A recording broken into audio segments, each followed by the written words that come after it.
Bonjour Monsieur Yalobo. Bonjour. Comment allez-vous? Très bien, bienvenue à l'Institut français du Cameroun. Comment vous trouvez le Cameroun? Ça fait 2 ans que je travaille et que je vis au Cameroun et c'est une magnifique opportunité d'être dans un pays extrêmement dynamique avec une jeunesse bouillonnante. Vous êtes le conseiller de coopération de l'action culturelle de l'ambassade de France et directeur de l'Institut français du Cameroun. Exactement, ce sont 2 outils pour une même cause qui est de renforcer la coopération, les relations et l'amitié entre la France et le Cameroun.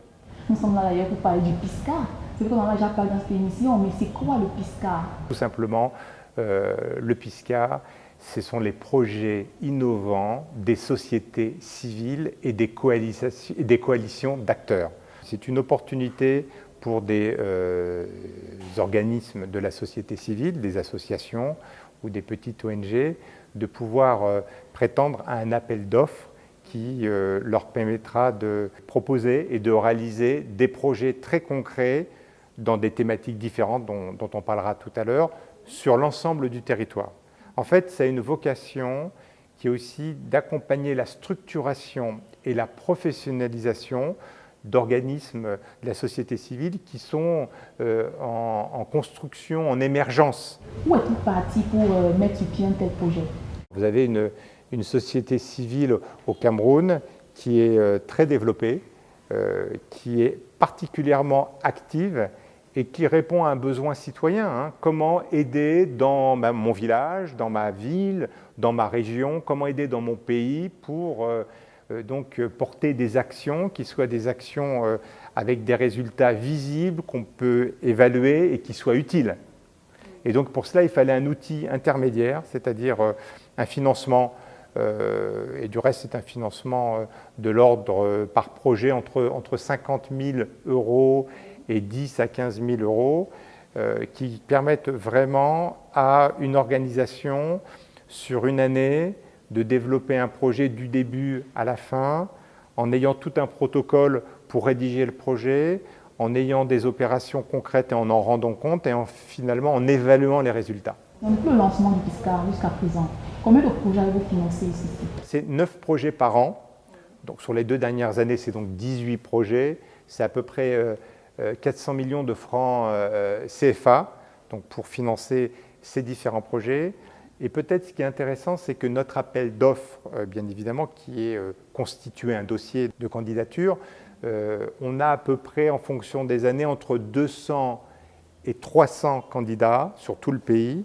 On en choisit 9 et la sélection ne se fait pas uniquement du côté de l'ambassade de France, mais on associe à chaque fois des anciens bénéficiaires du PISCA. On associe aussi des grandes ONG ou même des autres ambassades pour nous aider à regarder et évaluer l'intérêt, l'impact et aussi la cohérence des propositions. Et quelles sont les thématiques que vous proposez aux ISC? Alors, généralement, en tout cas cette année, on avait une thématique qui était la citoyenneté, l'environnement et l'égalité femmes-hommes. Alors bien évidemment, il y a de la transversalité dans tout ça, vous le savez bien. C'est ça qui est intéressant, c'est-à-dire qu'il doit y avoir dans l'environnement ou dans les questions citoyennes la problématique de l'égalité femmes-hommes qui doit se retrouver partout. Et comment se fait le suivi des projets? D'abord, si vous me permettez, il y a une sélection avec 2 portes d'entrée. Une porte d'entrée généraliste, c'est-à-dire effectivement tout sur un petit peu cet engagement citoyen, ce travail sur la gouvernance. Et on a ouvert depuis 2 ans une nouvelle porte qui est celle de la culture. Parce qu'on pense aussi que l'action citoyenne, l'action environnementale ou l'égalité femmes-hommes passe aussi par de la culture. Et donc voilà, on a maintenant 2 portes d'entrée, une un peu généraliste et une un peu spécialisée sur la culture. Alors comment se fait ce travail? C'est un travail, comme je vous le dis, qui va commencer après la sélection des 9 projets par an. Il y a une réunion, un stage de formation d'1 semaine. Et cette formation se fait avec des experts de notre ambassade de France, du service de coopération et d'action culturelle, mais aussi avec d'anciens bénéficiaires des programmes PISCA qui viennent apporter leur expérience, comment ils ont vécu, ce que ça leur a apporté, les difficultés qu'ils ont pu rencontrer. Et le fait que ces 9 bénéficiaires soient ensemble, ça permet aussi de créer une cohésion, un esprit de groupe, une camaraderie. Et vous savez, nous, derrière tout ça, La volonté, c'est qu'il puisse y avoir des réseaux qui se mettent en place. Et quel bilan peut-on en tirer depuis le lancement? C'est un bilan absolument positif et incroyable, grâce à ces organisations de la société civile, bien évidemment. Et je vais vous dire pourquoi en 2 mots. C'est à partir des bénéficiaires de ces programmes depuis 4 ans. On a remis en place, on a accéléré depuis 4 ans. Ça a permis d'avoir une sorte de groupe qui a pu être mobilisé quand on a envoyé une délégation à Montpellier en France pour le nouveau sommet Afrique-France. 80 jeunes sont partis, tout domaine confondu, parce qu'on avait un fonds, si vous voulez, un vivier qui était issu de tous ces jeunes qui avaient participé au précédent fonds PISCA. Là-dessus, qu'est-ce qui se passe? En 2022, les jeunes qui ont participé à Montpellier, mais aussi d'autres qui n'y sont pas allés, ont décidé de se regrouper dans un conseil de suivi des recommandations du nouveau sommet Afrique-France, donc qui sont constitués au mois de janvier. Ça a été lancé le mois dernier officiellement. Au mois de décembre, vont organiser un grand forum régional parce qu'on ne peut pas rester uniquement sur le Cameroun, il faut aussi qu'on ait une vision Afrique centrale. Donc voilà, d'une petite graine qu'on a semée, à la fin, vous avez un arbre avec des racines qui a grandi. Quand on vous entend parler, c'est que vous êtes satisfait des OSC, on vous pose la question. Parlons maintenant du PISCA 2021-2022. Ce qui est important, c'est le ressenti de ces jeunes qui ont porté des actions et qui ont réussi à les réaliser, ce qui leur permet après d'avoir acquis un petit peu de confiance, beaucoup d'expérience, et qui va leur permettre après de présenter d'autres projets plus ambitieux à des bailleurs de fonds qui, eux, sont très intéressés d'avoir déjà des associations qui ont eu des opérations qu'on peut regarder, dont on peut mesurer l'impact. Je pense que le PISCA, c'est vraiment un pied à l'étrier. C'est vraiment une première marche d'un escalier qui, avec de la professionnalisation, avec des procédures et des protocoles qui ont été intégrés, permet à ces associations de continuer à déposer des projets plus ambitieux. Je crois que c'est surtout ça qui est important.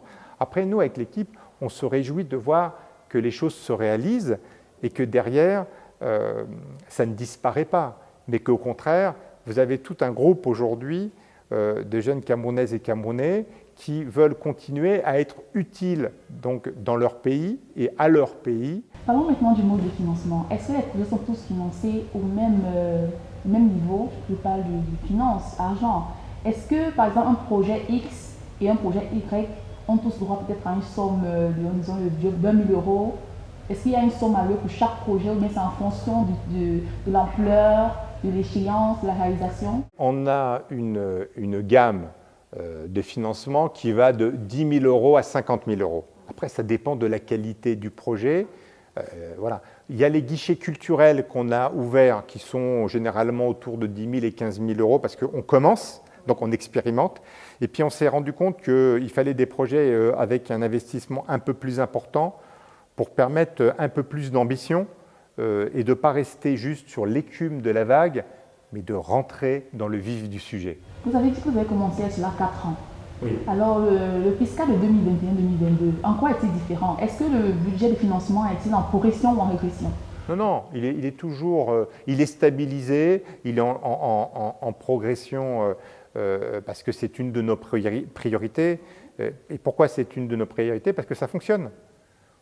Vous savez, c'est simple, on est très exigeant aussi avec nous-mêmes. C'est de l'argent public français qui est mis à disposition de projets camerounais.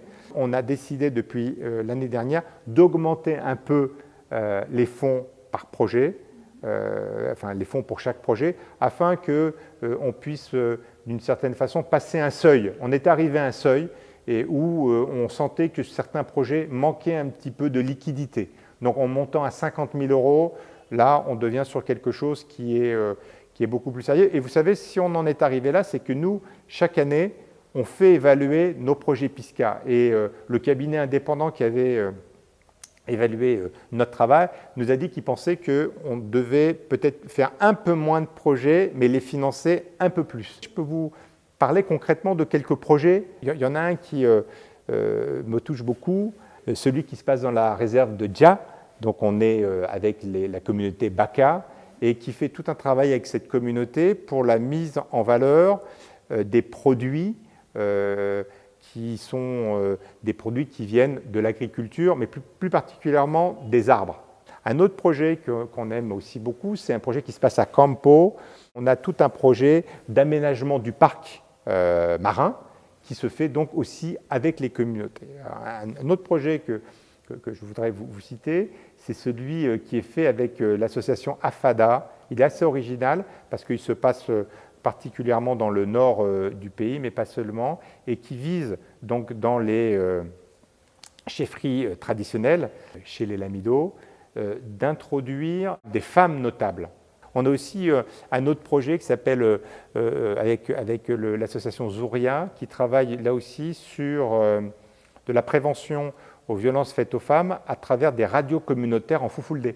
Il y a un autre projet qui est le projet New Eta de Ateki Caxton qui m'intéresse aussi beaucoup parce qu'il vise à former donc dans les villages et dans les villes les jeunes élus et les jeunes leaders, d'essayer de leur apporter un accompagnement, des outils, une professionnalisation pour qu'ils puissent être encore plus impliqués et plus efficaces. Peut-être un dernier projet aussi là qui me vient à l'esprit au niveau culturel, qui travaille sur les industries culturelles et créatives, mais il y a toute une section qui était sur la place des femmes justement dans le monde culturel. Merci beaucoup, c'est bien de nous apporter un peu plus d'éclaircie.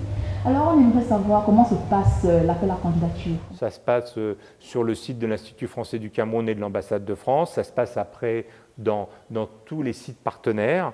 C'est quelque chose d'extrêmement transparent, qui est rentré dans les mœurs. Maintenant, je pense que les associations et les organisations de la société civile connaissent notre outil. Pour finir, pouvez-vous passer un message à ceux-là qui sont encore dubitatifs sur les prouesses du PISCA? Il vaut mieux écouter les bénéficiaires. C'est à eux de vous dire, de nous dire si le travail qui a été fait est utile ou pas. En toute modestie, je pense que oui, j'en ai une conviction profonde et toutes les équipes qui travaillent avec nous le pensent également. Je souhaite le redire, le PISCA est un outil pour démarrer. Le PISCA, c'est une opportunité à saisir. Le PISCA, c'est juste un instrument qui permet de réaliser, pas des rêves, mais de réaliser des opérations et des actions qui ont du sens et qui peuvent changer la vie quotidienne des citoyennes et des citoyens. Voilà, M. Yangovo, merci beaucoup de nous avoir accordé votre temps. Par ma voix, les jeunes Camerounais nous disent merci. Merci beaucoup et puis surtout, au-delà d'apporter des financements, qui est une chose, je pense que la jeunesse camerounaise, comme vous, doit avoir confiance en ses convictions et doit avoir envie de réaliser ce qui lui semble utile. Voilà. Soyons concrets, n'ayons pas peur de commencer par des choses progressives, gardons l'ambition de grandir, de faire ensemble et de servir d'une certaine façon son pays à son niveau, avec ses moyens, avec ses convictions. C'est ce mot qu'on va mettre un thème à cet entretien. Je vous remercie. Très bonne journée à vous. Merci à vous.